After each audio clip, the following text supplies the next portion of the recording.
Hey guys, welcome to my channel. So may follow up tayo sa reaction video ko kaninang umaga regarding sa viral shooting incident na nangyari sa Antipolo, Boso-Boso.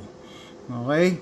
So, kaya nga tinawag na reaction video yun. Initial reaction video yun. Hindi kailangan na kompleto yung facts. So, ibig sabihin, kailangan i-analyze natin and sana may natutunan kayo dun sa initial reaction. So, eto, bibigyan ko kayo ng updates kasi meron ng mga details, mga importanteng details dun sa nangyari. Pero bago ang lahat, no? Check natin yung mga comments. Mga comments, guys. Ito yung ginawa kong video kaninang umaga. Okay, sabi ni Carlo Villanueva, wala naman sana magaganap na suntukan. Okay. It's parang sino ba talagang dahilan, no? Well, korte ang magde-decide diyan. Pero sinabi ko kanina umaga bilang gun owner na katulad ko, no? Hindi to kaso ng self-defense. And after seeing and reading and hearing the new details, yun pa rin ang stand ko, no? Hindi to kaso ng self-defense. So, sabi ni Carlo, wala naman sana magaganap ng suntukan at barilan kundi hinabol. So, sinisisi mo yung rider na nabaril kasi nang habol sila. Pero keep in mind, no? Eto, hindi ako nakikipag-away, ha? Bahala kayo kung hindi kayo maniwala. Hindi naman labag sa batas na habulin, no? Hindi labag sa batas. It's not against the law na kung sakaling na naagrabyado ka, sa tingin mo, kasi 4 wheels yun Ayan, may bago ng video mamaya. Makita nyo yung paano mag-drive yung SUV drive. Hindi labag sa batas na habulin. Lalo na siguro, kaya malakas din loob nitong riders kasi magkasama sila, mag-ama pala sila. Tapos I don't know kung naka GoPro siya, pero naka action camera siya. So, meron joke nga sa Pilipinas ang population daw ng Pilipinas, 60%, sabi mo na 50% politiko kasi lahat tumatakbo, ultimo lahat anak nila, lahat tumatakbo na, no? And 50% vlogger, kung hindi politiko daw vlogger. Ang dami ng vlogger sa Pilipinas, sobra, ayan. So, siguro yun din nagpalakas. Pero syempre, ulitin ko guys, hindi labag sa batas ang habulin mo yung sa tingin mo na nagrabyado ka. Kasi, mas delikado guys ang buhay ng 2 wheels compared sa 4 wheels kung magkagit-gitan kayo sa highway. Okay? Isa lang napansin ko, ang daming mga riders, no? Maraming galit. Totoo, guys. Given na maraming kamote riders, pero wag nyo naman lahatin. Ibig sabihin, wag yung tuwing may kaso ng involved ang rider, kamote yan, kamote. Hindi naman sa lahat ng pagkakataon. Otherwise, bias ka na masyado. No? Yeah, totoo talaga, nagalit tayo sa kamote riders. Pero eto, kaya naman pala nagalit siya kasi may mga nagko-comment pa. Mamaya pakita na natin yung mga videos, no? May nagko-comment, hindi ka naman nagigit. Actually, yung tatay niya, yung muntik nung pumasok sa highway yung SUV. Okay? So, yan ulitin ko guys hindi masama, 'di ba? Kunyari, parang muntik mo na ako habulin kita, 'di ba? Kasi reckless driving 'yun Actually, may kaso dapat SUV dahil reckless driving 'yun. Okay, ayan, sabi ni Banaha Gaya Scorpio, problema kasi motor riders tulong-tulong. Actually, dalawa lang sila mag-ama kasi yung tatay niya yung no? So sabihin mo na kinuyog, pero mamaya i-breakdown natin. Meron akong hinahanap na comment dito kaya binalikan ko to. Ito ang hinahanap ko. So thank you kay Villamor React 1811 kasi mas kompleto siya, no? Assuming na hindi gun ban. Sabihin mo na hindi gun ban. Hindi pa rin satisfied yung 3 essential requisites ng self-defense. Okay, guys, usap tayo. Article 11, Paragraph 1 of the Revised Penal Code. 1, 2, 3, itong tatlo. Unlawful aggression, reasonable necessity of the means employed to prevent or repeal it. Ayan. Number 2, controversial yan. And number 3, lack of sufficient provocation on the part of the person defending themselves. So, sa tingin nyo, naalarma lang ako guys kasi may mga kumakampi sa SUV driver. Okay? Para sa arma, pag ikaw gun owner ka tapos kakampihan mo yung SUV driver. Okay? So, alam ko as a gun owner, gusto natin gamitin yung kasabihan na ano, no? Better be judged by 12 than be carried by 6. No, mas magandang umaksyon ka kaysa mamatay ka, ililibing ka, di ba?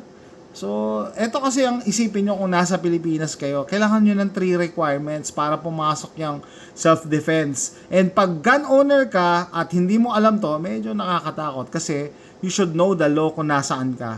Kung nasa US ka, sabi nung isa nag-comment, pwede yan na self-defense kasi maluwag ang ano dito, self-defense law.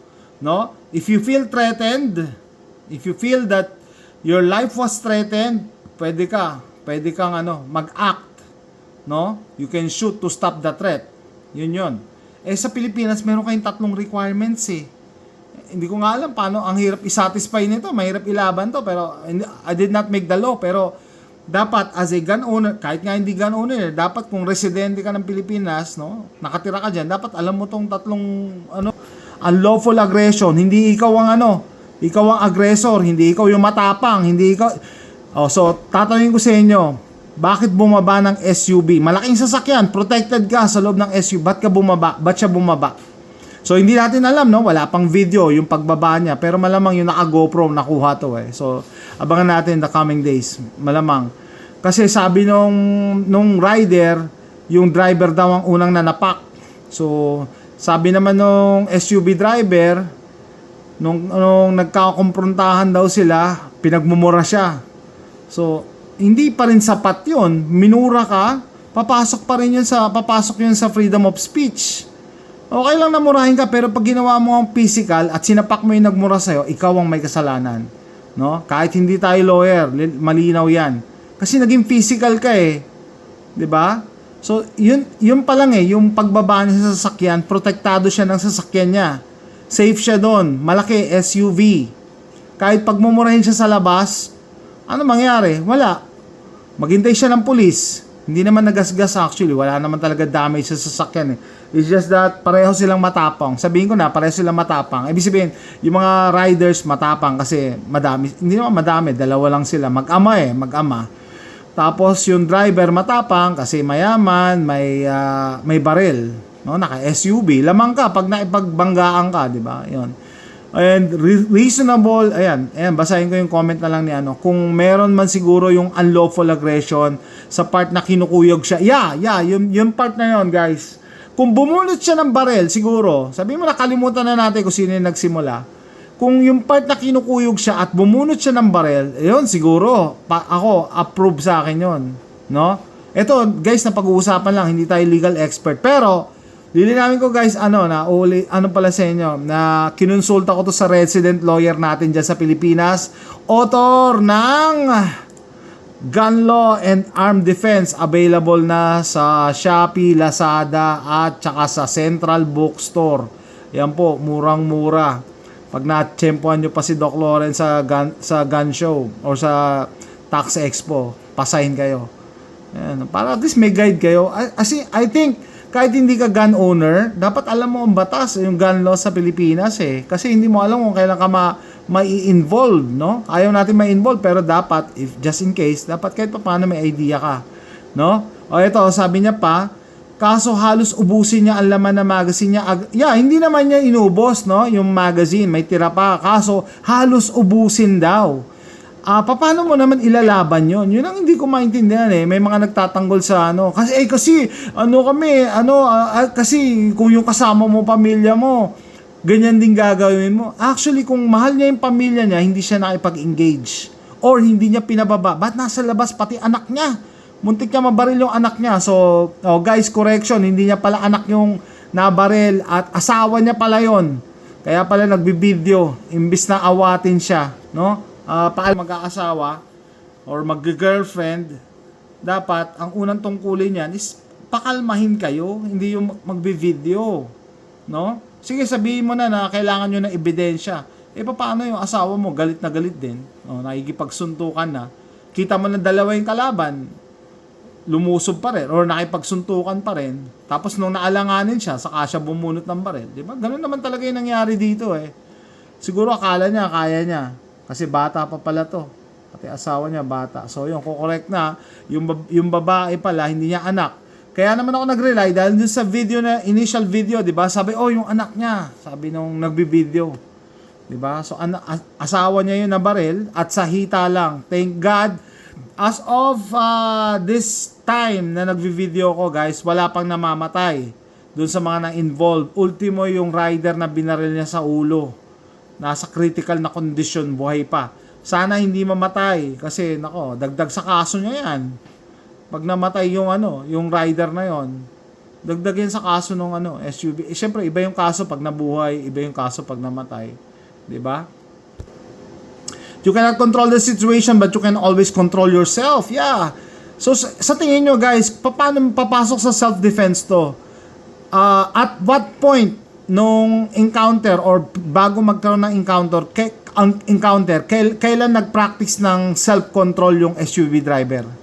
Sabihin nyo na okay, sige, ang masama yung mga riders, no? Sabihin nyo na masama yung mga drivers, sinabol, pinagmumura, ganyan. O sabihin mo na kahit sila yung unang nanakit. Bakit bumaba ng SUV? Paano nga pala siya masasaktan kung hindi siya lumabas ng sasakyan? Bumaba siya. Tapos may at saka ito pa guys, ang telltale signs. Tama nyo kung sino yung mali, ang kinakampanyan nyo ay mali. Yung SUV driver, nung in-interview na, nagsisinungaling siya. Nagsisinungaling. Kaya wag yun ang kakampihan kasi sinungaling eh. Otherwise, kung nasa tama ka, ba't ka magsabi ka ng totoo? Ba't ka nagsisinungaling? Okay? So, pakita na nga natin yung Naku, yari tayo kay YouTube dito. Ayaw ni YouTube ng mga ganitong video. Nagsisinungaling siya. Wanag ng SUV driver ang mga rider ang unang nanakit sa kanya. Yan May kontrapahayag naman ang isa sa mga nabaril na rider. May unang balita live, si EJ Gomez. So, nagtuturuan sila. Sabi na isa, sila na una na nanakit. Pero sino unang namaril?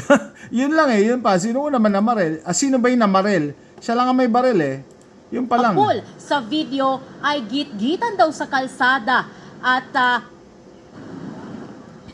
Okay, so ito guys doon sa mga kumakampi dun sa SUV driver, dahil feeling nyo kasama yung pamilya Kung kasama niya yung pamilya at nag-aalala siya sa pamilya niya, hindi siya makikipag-engage. Safe ka sa loob ng SUV mo, may baril ka. Yung mga driver hanggang mura lang, hindi ka nila kayang saktan, wala silang kayang gawin sa'yo. At saka ito telltale signs sa pool sa video ang suntok. Okay, so yan. Okay, so ito na Naku, hindi ko alam, mayayari tayo kay YouTube dito. Sinapak, ito yung ito yung SUV driver. Kita nyo na, siya yung last na sumapak. Motorista kahapon. Bumunos siya ngayon. IWB. Inside the waistband, bumunos siya sa harap pa. Bumunot siya. Ang kawawa dito yung umaawat may umaawat pa dito na nabaril. So, sinungaling to si Pogi kasi sabi niya kinuha niya daw sa sasakyan yung baril. Doon sa hindi nakakaalam, ito, i-breakdown na. Sa video. Siya na yung huling sumuntok So may video before that, pinagbabati na sila, no? Inaawat na. Pero kita nyo, biglang nanapak nung naka-white na SUV driver. Kitang-kita, di ba? Baka sabihin nyo, Sa pool sa video, nanapak siya, ang sinapak suntukan niya, ng ilang nakapula. motorista kahapon sa Marcos Highway sa Boom, Antipolo boom, boom. City. Nang biglang, bumunot ng baril ang lalaki na Boom! puting t-shirt. Headshot. Boom, boom, boom.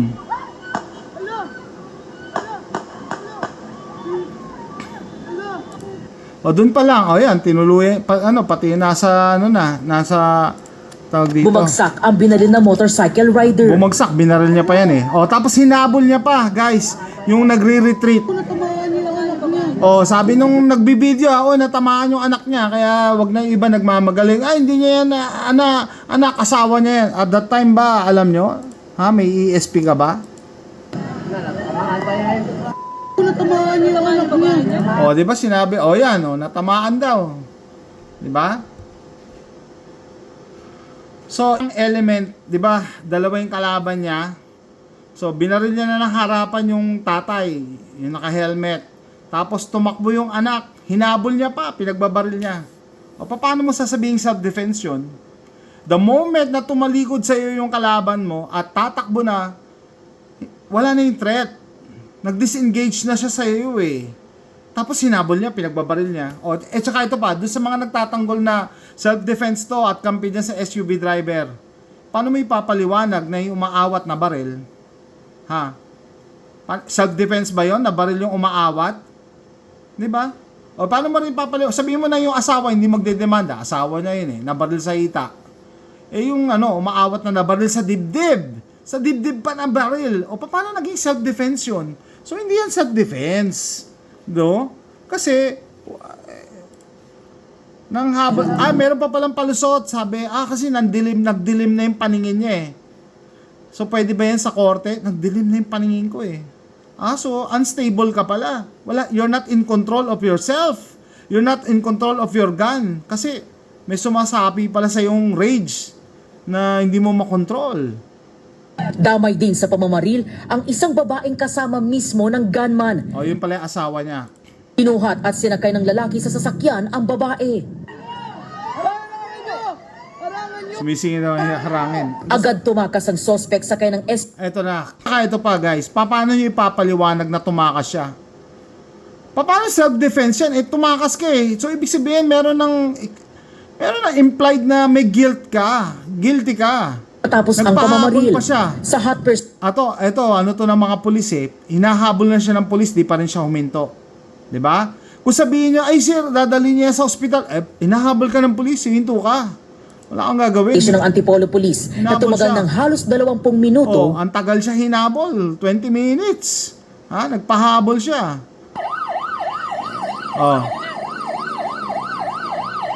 Nasa kote ang sospek. Ngayon, magbabait-baitan siya. Dahil may mga pulis, may mga barel. Hindi yung siya lang ang may barel. Kasi nung siya lang ang may barel, ang tapang niya. Sa investigasyon ng pulisya, git-gitan sa kalsada. Okay, git-gitan daw. Sandali. Ito gusto ko sabihin ko sa inyo. Nagsisinungaling tong SUV driver. Sinungaling kasi. Ayon sa sospek, pauwi sila galing sa swimming sa buso-buso nang mangyari ang So imaginein mo, after nyo mag-outing, makikipag-away ka? Okay, sige. insidente. Mabilis daw ang takbo niya dahil may hinahabol na sasakyang ka-convoy nila. Okay, Gayunman, so, hindi raw excuse niya yun? ginit-git ang Excuse yun? Excuse yun dahil may ka-convoy ka, mabilis takbo mo, reckless driving ka? So it's against the law. Tapos sasabihin niya, hindi raw niya ginit-git. Okay, may ebidensya tayo, nagsisinungaling siya. mga rider. Nagwa-warning naman po talaga ako sa nakasad ko yung ano ko. Hindi ko sila niro-road rage. Hindi ko po talaga sila nakagitgitan. Sila lang Okay, hindi raw nakagit-gitan. Sige, sige, eto. So, eto. Ito yung video ng isa. Sige, kita ko na tumunta. Fortuner. Tingnan yung gagawin niya. Ha? Oo. Tingnan yung driving niya. So, yan ba yung... Niliran ako. Yan yung sa tingin yung biktima, siya ang biktima. Siya ang aggressor dito eh. Tignan nyo ha.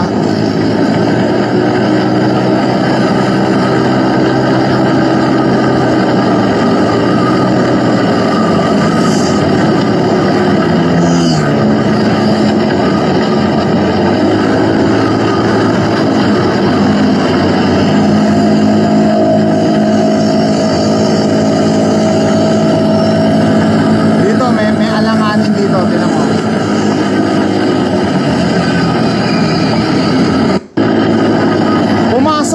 Pumasok siya, yon yung tatay niya.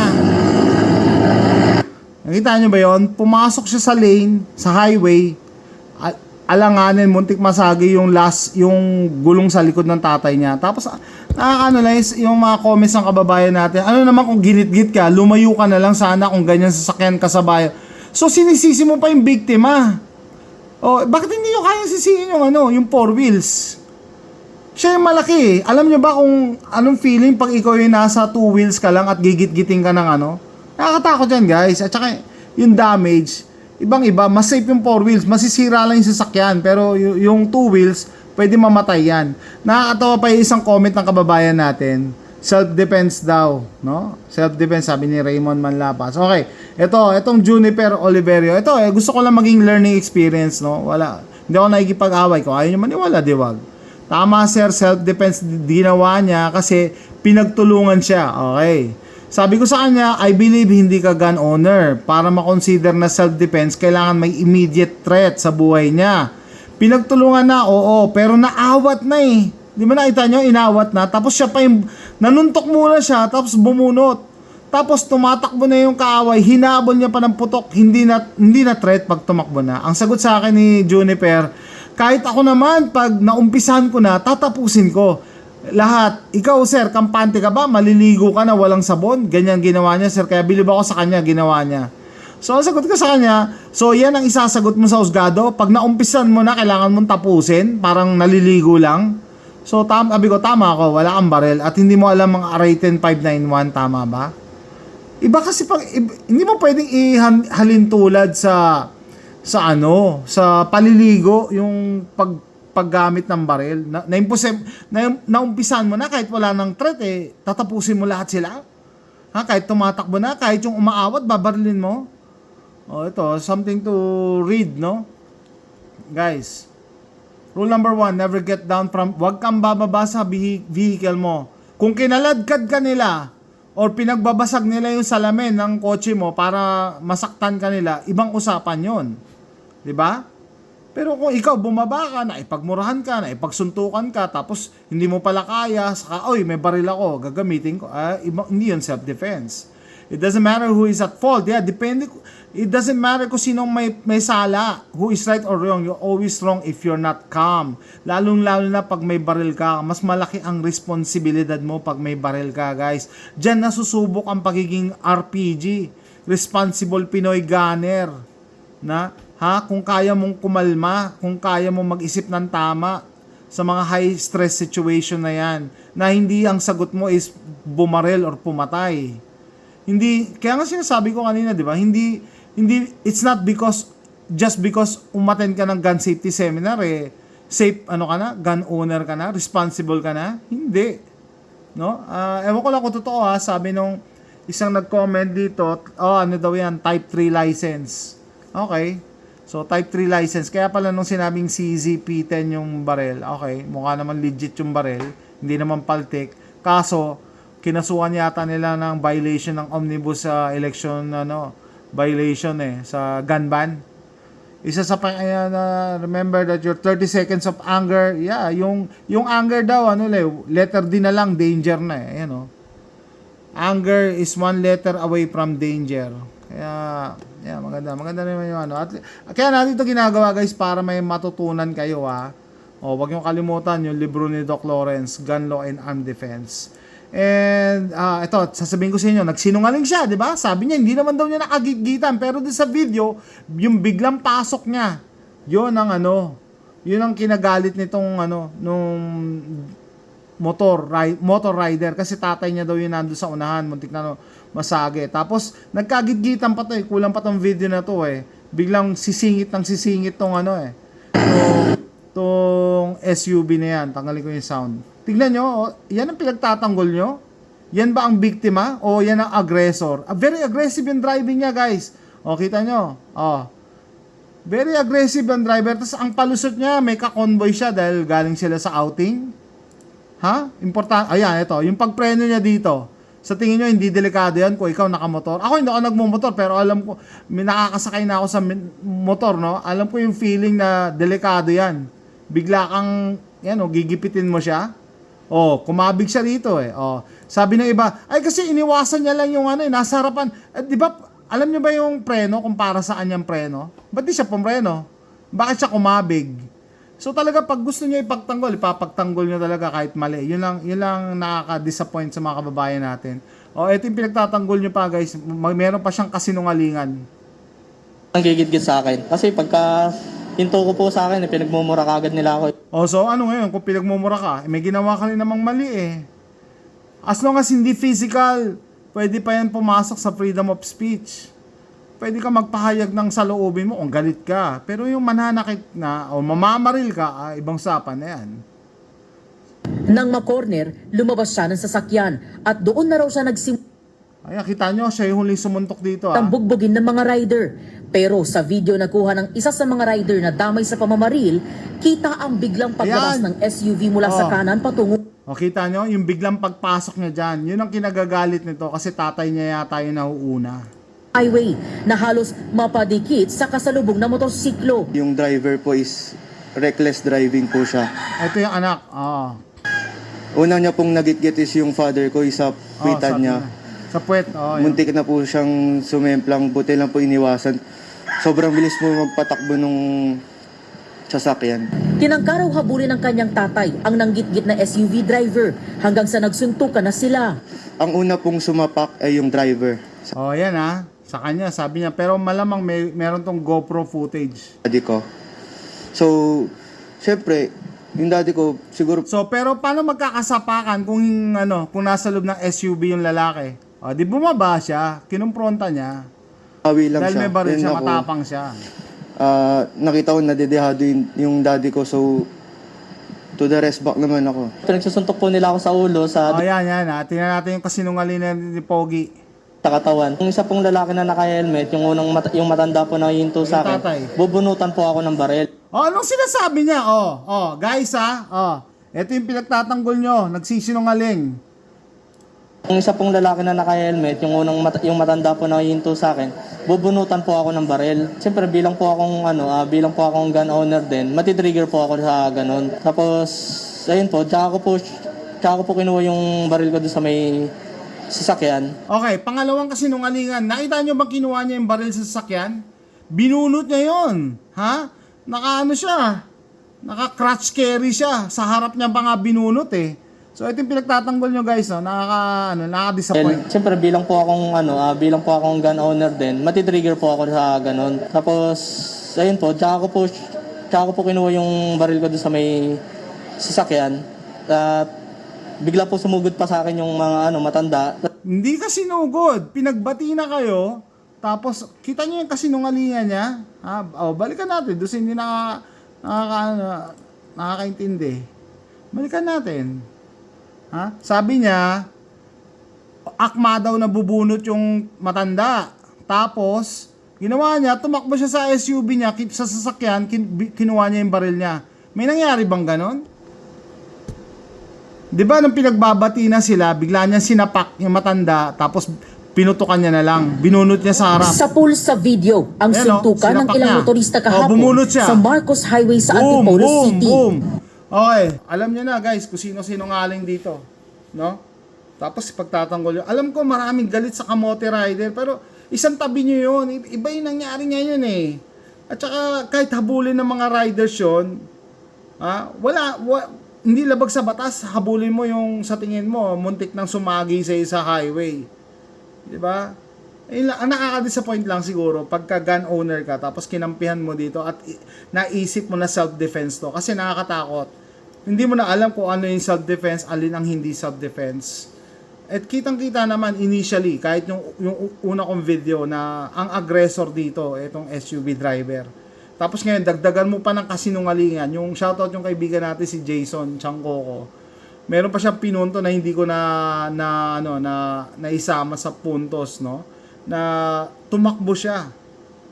Nag-evade siya. Hindi siya sumurrender sa police. Tumakbo siya. Tapos hinabol na siya ng police. 20 minutes pa nahabulan sila ng police. Bakit ganon? Kung inosente ka, kung ikaw yung biktima, tulungan niyo ako napilitan lang ako self-defense ba't di ka sumuko sa police? Di ba? Kasama yan, kahit nandito ka sa kabilang panig ng mundo, pag nag-involve ka sa shooting, dapat sumuko ka sa police, ikwento mo or mag-participate ka sa investigation at isosurrender mo yung baril mo. Pero ano nangyari sa kanya? Tumakbo siya, di ba? Ano ibig sabihin nun? O, di ba? Meron ng, kahit pa paano, kahit hindi tayo lawyer or judge, meron implied guilt. May konting no? Nagsasabi na, hindi lang konti, sinasabi niya na guilty talaga siya. So guys, ito yung sinusuportahan nyo rin, napakasinungaling. Nakaka-disappoint lang kung gun owner ka at hindi mo alam to.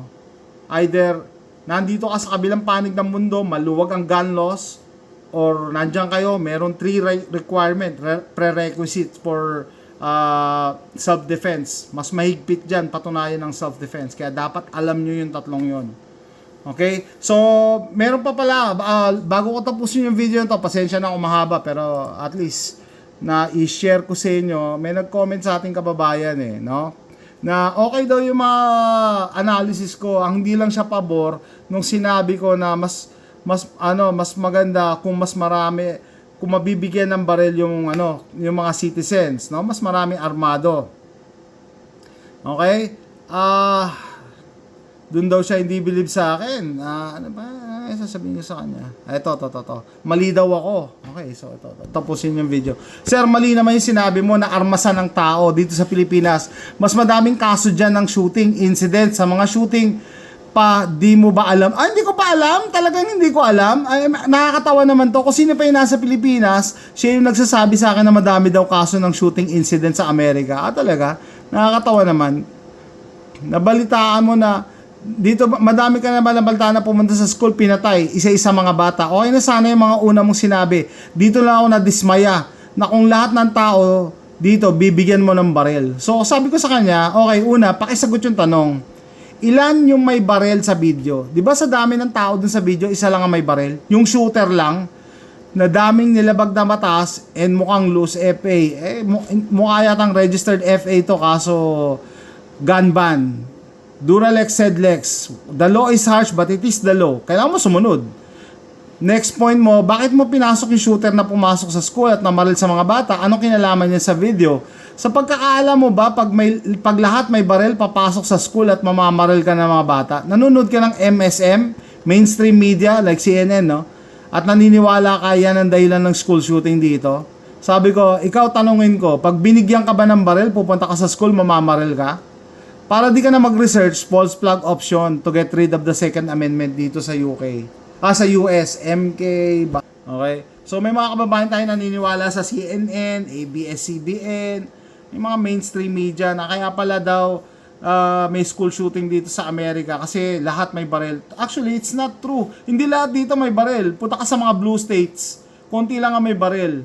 No? And dito, kahit may baril ka, hindi ka allowed sa mga schools, hindi ka allowed sa kasi may gun-free zones yan in-explain ko na to sa ibang video, pero may mga kababayan tayo na talagang ignorante sa mga kaganapan, lalo na dito, tapos ako pa yung tatanungin, hindi mo ba alam na maraming school shooting dyan sa lugar mo?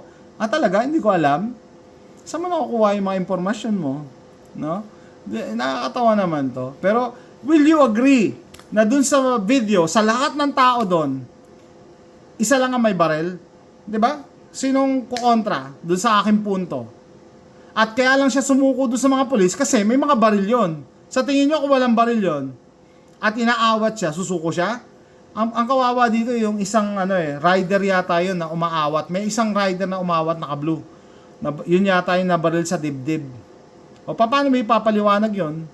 Kung kinakampihan yung SUV driver. Anyway, sabi ko nga, ako guys, hindi ako namimilit, no? So, the least I can do is ma-entertain ko kayo. Pero ang goal ko is ma-educate ko kayo. Lalo-lalo na yung mga hindi gun owners na hindi familiar sa gun laws, both sides of the world. Kaya kung gusto nyo magka-idea, bilhin nyo yung book ni Doc Lawrence. Available sa Shopee, available sa Central Bookstore, sa Lazada yata, available na din. And murang-mura lang. Okay? So ito, usapan lang to. Hindi tayo lawyers, pero tinanong ko na yung resident lawyer natin, no. Tinanong ko sabi ko, sir, ano sa tingin mo? Pasok ba sa self-defense daw? Sabi niya, hindi pa natin alam lahat ng details, pero sa video alone, siya yung aggressor. Hindi siya victim, siya yung aggressor. Di ba? Meaning yung SUV driver. Unang-una sa driving pa lang aggressive na yung driving niya, di ba? Tapos pagtatanggol nyo. Sabi ko, given na may mga kamote riders, pero wag nyo naman lahatin yung riders. At saka ulitin ko guys, kung hinabol man nila yung gumit-git doon sa tatay niya, hindi labag sa batas ang humabol. Hindi labag sa batas ang magmura. No? Know the law. So, that's it guys. Hopefully may natutunan kayo. Kung hindi kayo maniwala, diba? Adios, patria adorada. Bahala ka sa buhay mo. Wala namang pilitan to No? Pero know the laws kung nasaan ka. Hindi yung I feel, eto kasi, ano yan kung anong ganyan din gagawin ko pag nangyari sa akin yan, nandiyan pamilya. It's how you feel. Alamin mo yung batas kung nasaan ka. So that's it guys, magandang gabi sa inyo lahat. See you next time. Bye.